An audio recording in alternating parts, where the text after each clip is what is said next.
US का financial data आने के बाद मार्केट के अंदर एक सडन क्रैश हमें देखने को मिला है। यहाँ से बिटकॉइन और पूरी क्रिप्टो मार्केट कितना और क्रैश कर सकती है, ऑल्ट कॉइन्स के अंदर कौन से लेवल से हमें रिकवरी देखने को मिल सकती है, नेक्स्ट मूव क्या हो सकता है यहाँ से मार्केट का, साथ ही कुछ इंपॉर्टेंट न्यूज़ जो मार्केट को यहाँ पे इम्पैक्ट करने वाली है। सारी चीज़ें आज की इस वीडियो के अंदर हम यहाँ पे डिस्कस करेंगे।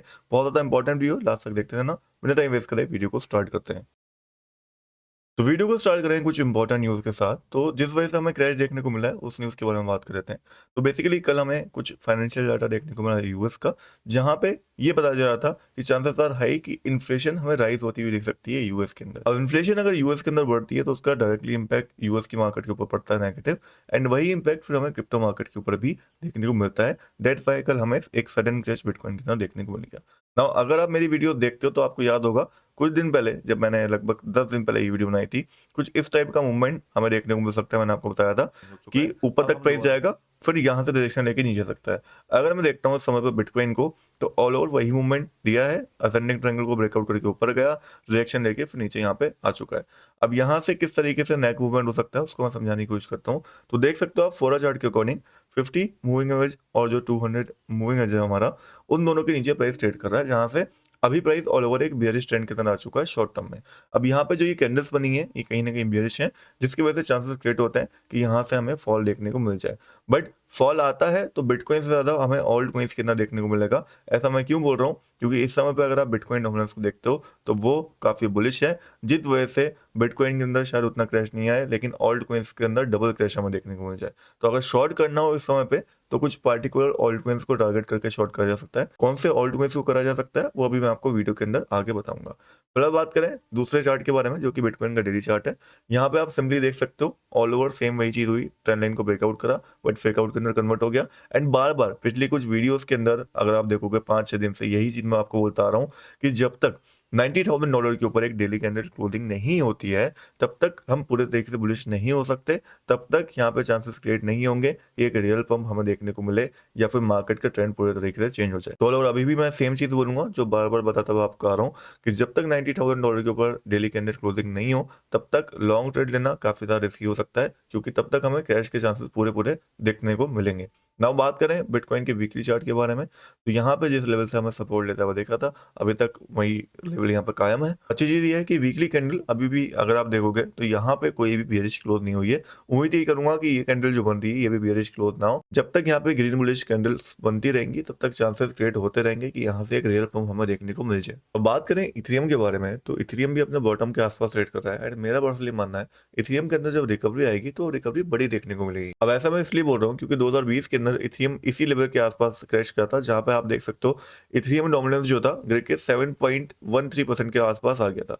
अभी करंटली इथेरियम डोमिनेंस 8.49 के आसपास चल रहा है, जहां से मुझे पर्सनली लगता है कि इथेरियम इस बार भी सेम लेवल तक गिर के आएगा, फिर यहाँ से हमें रिकवरी देखने को मिलेगी। यानी कि अगर हम लेवल वाइज देखते हैं तो इथेरियम को, तो इथेरियम $1500 तक आ सकता है जो इसका बॉटम लेवल हो सकता है। फिर यहाँ से एक रियल रिकवरी हमें देखने को मिल सकती है इथेरियम के अंदर। एंड डेट्स वाई मैं इथेरियम को अलग अलग लेवल पे $50 $100 जो भी मेरे मंथली यहाँ पे इन्वेस्टमेंट है वो करा जा रहा हूँ इथेरियम के अंदर, बिकॉज लॉन्ग टर्म में मुझे पता है कि $3-4 तो इजिली इसको जाना है। तो और ये अपडेट था बिटकॉइन का और इथेरियम का। नाउ मार्केट के अंदर नेगेटिविटी तो है जो न्यूज निकल के आई है, बट उसके साथ साथ कुछ पॉजिटिव न्यूज भी हमें देखने को मिल रही है। जैसे इलॉन मस्क का काफी सपोर्ट है यहाँ क्रिप्टो को लेके स्पेशली, और उस वजह से यूएस के अंदर काफी अच्छे रेगुलेशन हमें देखने को मिल रहा है एनएफटी ट्रेडिंग को लेके या फिर क्रिप्टो की डेरिवेटिव ट्रेडिंग को लेके, जो हमें आने वाले टाइम के अंदर यूएस के अंदर इंप्लीमेंट होते हुए दिखेंगे। वहीं दूसरी ओर यूएस को देख के बाकी कंट्रीज भी क्रिप्टो को काफी अडॉप्ट कर रही है। जैसे रिसेंटली ब्राजील गवर्नमेंट की साइड से एक स्टेटमेंट हमें देखने को मिल रही है, जहां पे उन्होंने बोला है कि बिटकॉइन रिजर्व जो है वो क्रूशियल हो सकता है नेशनल प्रॉस्पेरिटी के लिए। वहीं इन्होंने ये भी बोला है कि एक बिल जो है वो ऑलरेडी यहाँ पे उसके ऊपर बातचीत हो रही है, जो ये बोलता है कि 5% रिजर्व जो होगा वो बिटकॉइन का होगा ब्राजील के अंदर। अभी डेफिनेटली एक बहुत बड़ी पॉजिटिव न्यूज़ है कि यूएस को देख के बाकी कंट्रीज भी हल्के हल्के अडॉप्ट करने जा रही हैं बिटकॉइन को, एंड वो एक अपने जो रिजर्व होता है उसके अंदर लाने की कोशिश करनी है, जैसे कि यहाँ ब्राजील भी कर रहा है, बाकी कंट्रीज के अंदर बात चल रही है। अगर ऐसा होता है तो डेफिनेटली ये एक बहुत पॉजिटिव मूव हो सकता है बिटकॉइन के लिए, क्योंकि जब गवर्नमेंट बाय करेगी तो वो सेल करने के लिए बाय नहीं करेगी, वो इकट्ठा करने के लिए बाय करेगी। उनको जब रिजर्व बनाना होगा तो वो कोशिश करेगी गवर्नमेंट कि ज़्यादा से ज़्यादा बिटकॉइन हमारे पास हो, एंड ऐसा होगा तो बिटकॉइन की वैल्यू लगातार इंक्रीज होती हुई दिखेगी डिमांड के साथ साथ। तो ऑल ओवर यूएस का क्रिप्टो रिजर्व आने के बाद लॉन्ग टर्म में तो काफ़ी ज़्यादा पॉजिटिव न्यूज़ हमारे पास बन चुकी हैं, बट शॉर्ट टर्म में कहीं ना कहीं एक नेगेटिविटी देखने को मिल रही है, क्योंकि इन मंथ्स के अंदर मार्केट में उतनी वॉल्यूम नहीं होती हैं। मैं पहले भी आपको बता चुका हूँ। ना बात करते हैं अगर ऑल्ट कॉइन्स के बारे में एक एक करके। सबसे पहले बात करें इथेरियम के बारे में। इथेरियम को आप देख सकते हो, मैंने आपको जैसा कि बताया कि 1754 यहाँ पे एक लिमिट ऑर्डर ला के हम छोड़ सकते हैं। यहाँ तक प्राइस आया तो सडन रिकवरी आ सकती है, बाकी $1500 का लेवल तो है ही हमारे पास ऑलरेडी। फिर एप्टॉस कॉइन हमारे पास आता है, जिसके अंदर मेरे हिसाब से अगर आपको शॉर्ट करना हो वेट करो, थोड़ा प्राइस ऊपर जाता है। ऊपर जाने के बाद अगर यहाँ ये जो ईएमएस आप देख रहे हो, एसएमए देख रहे हो आप 50 to 200, अगर इन एसएमए से ये रिजेक्शन लेता है तो यहाँ पे एक शॉर्ट रेट बन सकता है। फिर हमारे पास नेक्स्ट बीएनबी कॉइन आ जाता है, जो अगेन सिमिलर हमें देखने को मिल रहा है, एक सपोर्ट के आसपास है, यहाँ से मेरे हिसाब से रिकवरी कर सकता है। बट इसके अंदर भी अगर हमें शॉर्ट लेना हो तो यहाँ पे $620 का लेवल हम देख सकते हैं एक बेयरिश कैंडल के बाद। फिर कार्डोनो हमारे पास आता है, इसके अंदर अगेन शॉर्ट हम तभी लेंगे जब थोड़ा ये रिकवर करता है, रिकवर करने के बाद दोबारा रिएक्शन लेता है। फिर हमारे पास आता है चेनलिंक कॉइन, जो आप देख सकते हो अच्छी रिकवरी इसने दी थी, यहाँ पे हमारा बाइंग लेवल था। अभी फिलहाल लिमिट ऑर्डर वही ला के हम छोड़ सकते हैं $12.35 का। बाकी शॉर्ट करना है तो वेट कर सकते हैं थोड़ा ऊपर जाए, फिर जब एसएमए से रिजेक्शन ले तो वहाँ पे शॉर्ट बनेगा।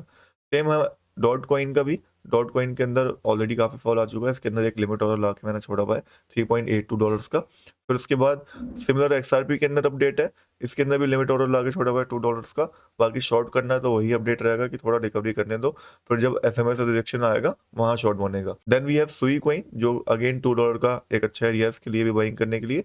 बाकी इसके अंदर भी अगर आपको शॉर्ट करना है तो वेट करना पड़ेगा, थोड़ा रिकवरी ये ले ले, फिर जब यहाँ पे रिजेक्शन आएगा तो शॉर्ट बनेगा। Then we have FX coin, इसका लिमिट ऑर्डर जो रहेगा बाय करने के लिए वो 16.23 का रहेगा। ठीक है, it's not a financial advice, जो भी इन्फॉर्मेशन शेयर करिए कोई भी फाइनेंशियल एडवाइस नहीं है, मेरा पर्सनल एरियाज है तो मैंने आपको शेयर कर रहे हैं। उसके बाद यहाँ पे शॉर्ट करने का जो एरिया रहेगा, मुझे अगर शॉर्ट करना होगा पर्सनली तो यहाँ पे ऊपर जाएगा प्राइस, और $22 से अगर ये डायरेक्शन लेगा तो शॉर्ट करने में जाऊंगा। देन लास्ट में मेरे पास आता है सोलाना, जो कि करंटली आप देख सकते हो काफ़ी फॉल बुरा कर चुका है।